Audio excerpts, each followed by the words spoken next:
Chucky costume or something like that, or they'd use like CGI or something like that. I don't know, but I'm sure they can figure it out. I'm sure they can. But the other one that came on my list was a sequel for the movie Terrifier. I'm Um, not familiar with that one. well, it was like a low budget film. Um, it was a movie. Where the hell did it come from? Sorry, I'm trying to do some research on here too. Live research. Andrew, get prepared for the podcast. Um, yeah.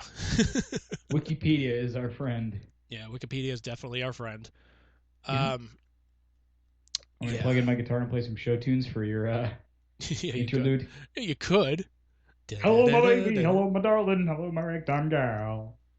So, all right. So it first started as kind of like a short film in this movie called All Hallows Eve, based on this killer clown called Art the Clown.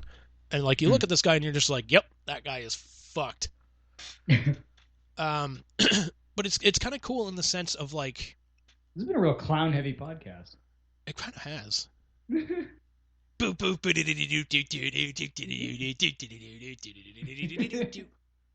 Ah, crap. I could pull better clowns out of my hey. Hey. Yeah. Burn that seat. Yeah. So anyways, so Terrifier is about, this killer clown that like stalks these two girls on like some random night and whatnot. And like the reason that I dug it, like I first heard about it on Chris Jericho's podcast where he actually interviewed, I think it was either the director of the movie or the guy that plays the clown. But it's to me it kind of like struck a chord because I was like, all right, let me check this movie out, and it was really good because like the kills were sometimes over the top, but like it's a clown that he doesn't say anything. There's no like catchphrases. There's no nothing. He's just Silent Bob as a clown. Silent clown. Yeah. Yeah. Interesting. Yeah. So I checked it out. I was like, fuck, this is fucking awesome. I think it's one of those. It might be more terrifying actually if it doesn't talk. It is, because you're just like, well, shit, what the hell is this guy thinking? And like, it was kind of cool in the sense of like, he kills like one of the girls and then he tries to like psychologically like just break down the other one, like just psychologically like just fuck her up psychologically. So I think it's something you might be interested in. I don't think your fiance would be interested at all, but probably not. Probably not. That's one of those things, like if she's out like running errands or whatnot, just something for you to check out. Definitely. I'll definitely check that out. Probably without her. Otherwise, I'll get, the equivalent of, what the hell, Kevin Smith? Yeah, pretty much. Only instead it'll be, what the fuck, Andy? She's just going to look at you and she's like, you're never hanging out with Andrew again. Seriously. Like, just never. Rhode Island is dead to you. Yeah. Like, I'm just going down to the border of Rhode Island with a saw, and I'm just going to saw it off the U.S. Bye-bye, baby. We'll push it over towards Europe. It could be their problem now. Here, I'll make you a fucking island. Like, knowing you, you'd just be like, hey, honey, as long as you're doing that, can you just, like, saw off, like, some other states, too? Like, Florida, please? Seriously.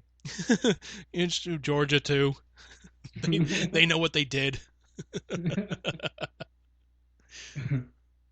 Oh, man. But yeah, man, I think it's a really cool movie. I think you would dig out, and they actually just released the trailer for the sequel, and I'm just like, well, fuck, here's my money, man. Like, just take it. Yeah, I'll have to check that out. Where can I see it? Is it like on Netflix or whatever? Yeah, I think it's on Netflix. I don't think like the All Hallows Eve thing is on Netflix, but I know Terrifier is. All right, I'll have to peeps it out. Yeah, but again, it kind of goes back to that original discussion of like, this, like, in that short movie, like that All Hallows Eve, like people were apparently like contacting the director, just going like, shit, man, I want to see more of this clown character. I want to see this guy, like this, like, again, start as a heel, you became a baby face. Yeah, that's true. So he's just like if you watch Drive Through, you kind of root for that character too. Yeah, kind of. Yeah, I still have that somewhere. Shit. I think we have a copy somewhere. Should probably do the like a commentary on that film eventually. Yeah, that'd be fun. Yeah. Yeah, like some of the kills are like, they're really over the fucking top too, man. Like, shit. I'll tell you one of the kills. Just kind of like illustrate the point. Which, spoilers, if you haven't seen the movie, go fucking watch it. But one of the kills is so the lady that he's trying to like psychologically like fuck up, like he's like breaking her down like little by little. Eventually, like kidnaps her, brings her to this room and whatnot, and eventually he's like standing in front of her with a chainsaw, and you're like, oh shit, he's gonna fucking saw the fucking he's gonna kill her. He's gonna kill her with a chainsaw. He moves this fucking cloth that's behind him, and it's her friend hanging upside down, like spread eagle and whatnot. He takes the chainsaw, like revs it up, is like, and just starts sawing his friend all the way from like literally from the middle of the vagina all the way down. Jesus And I'm Christ. like, holy shit! Like, all right, that's fucking new. I dig that. All right, well, yeah, like, Jeez, man. yeah. So like again, overall, man, it's a pretty fucking cool flick. You're like when someone gets sawed and gets chainsawed in half. Well, That's a yeah, pretty because cool flick. That's your standard for good flick. well, no, it's I worry some about you, Andy. Who hurt you? a lot of people. um, It's great, man. This chick gets fucking sawed in half. well, yeah, it's kind of the equivalent of like, dude, you got to check this shit out. This is fucking amazing. But like in the sense of like, you know what, man, it's different. You know, it's like, is it scary? No, but is it different? Is it kind of like it's creative in that sense of like some of the kills are creative. Just like the fact that he's like psychologically trying to fuck this woman into fucking oblivion. Like, yeah, that's fucking cool. I dig that because like, don't get me wrong. Like, I'm a big fan of like the slasher movies. Like, I love Hatchet. I love Friday the 13th. Nightmare on Elm Street. I fucking love those. But again, just like after a few movies, like you're just like, okay, what else can you do? Like, Yeah, it gets old yeah, fast like because you've kind of seen it all. You're desensitized to it. yeah, and it's in that sense too of like you look at the Nightmare on Elm Street series, it's like you kept going back to watch it because you're like, how's Freddy going to kill these people off? Like, what are they going to come up with next? Yeah. You know, it was little about the story and more of like, all right, so okay, what's the story? Okay, so these kids like he's haunting them in their dreams. Like, okay, they fight back. Like, okay, how do they fight back? What does he do to kill them? Like that's He becomes a TV yeah, for fucking prime time, bitch. forgot the power glove. Yeah, something like that. Or he turns like turns one of those kids into like a roach and like squeezes her in a fucking like roach motel trap. Like that's Yeah. fucking cool. Like that's different. I dig that. And that's the thing, like with Freddy, is that they could be more creative because it was like he has this sort of like power that allows him to do like Jason. If Jason all of a sudden starts doing shit like that, turns his victim into something and tries to kill it like as it's a different animal or something, whatever, you'd be like, what the fuck? But it works with Freddy because of the whole dream thing. So like he has this built-in part of his story that really makes it possible to be unique and creative with it. Yeah. And plus, I mean, you're just like, okay, this is a guy that can kill people in dreams. Like, okay, well, anything can happen in dreams. We're just essentially doing like a live action cartoon here. Yeah, pretty much. With Friday the 13th, like, what the most terrifying thing about Jason, like, other than, yeah, it's a big guy in a hockey mask with a fucking machete, it was like, you're running for like fucking 6 miles and you're just like, oh, holy fuck, okay, I left him back there. He can't fucking find me. Turn around, boom, there he is. Yeah. And you're just like, how the fuck does he do that, man? Like, and Well, because it's a movie. No, I'm yeah, just kidding. but yeah, like any horror movie that's like, it's like is different, is more psychological. Like I dig that. Yeah. The reason I like Hatchet was because it was more of like a callback to like the '80s like slasher films that were yeah they're a little cheesy, but you know what, man, there's something satisfying about them. You know. Yeah, man. I hear you. I hear you. Just like moving on. Well, I mean, like it's like I say, like I'm not really a big fan of those flicks, and if you are, that's cool. It's just not necessarily my cup of tea, but I tend to like the more like fuck with your head kind of movies. Yeah, so like how other than like Halloween, like what's another example of like another like psychological like horror film that you like? Just kind of like get an idea of that.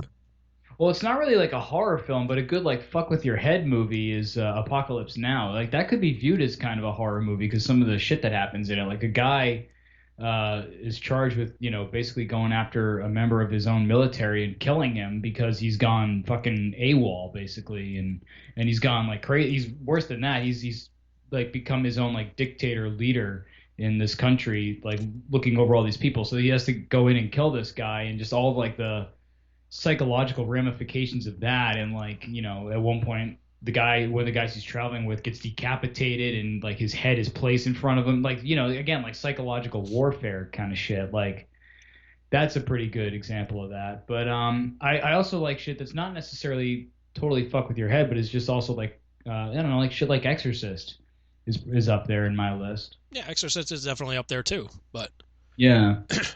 like, I can't think of too many. You really got me on the spot, but like,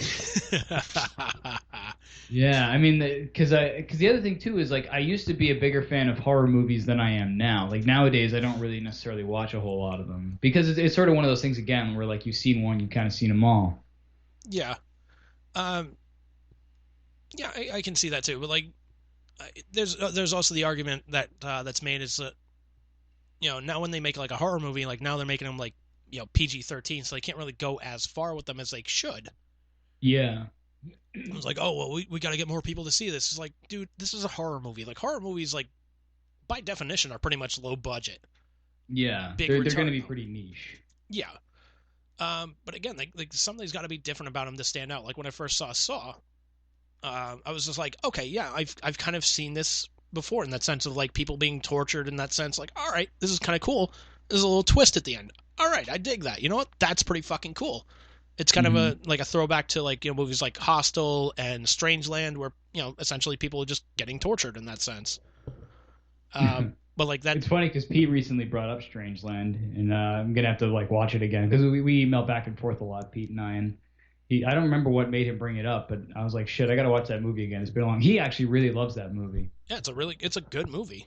Yeah, so I'll have to check that one out again because it's been. I think I know I've seen it with you at least once, maybe twice, but apart from any viewings I've done with you, I don't think I've seen it. Yeah, like in the thing that I kind of dig about that too is like somebody actually brought it up to me. I think it was like a D. Snyder interview where he's just like, look, like the way it's different is that yeah, people are being tortured and whatnot, but he's like, but nobody dies.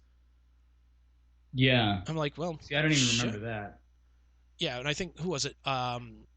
Oh, fuck, what the hell was his name? Adam Green, the guy that directed like the Hatchet trilogy, Frozen, where there's like a couple of skiers that get stuck on a chairlift at a ski resort overnight, and there's wolves and shit.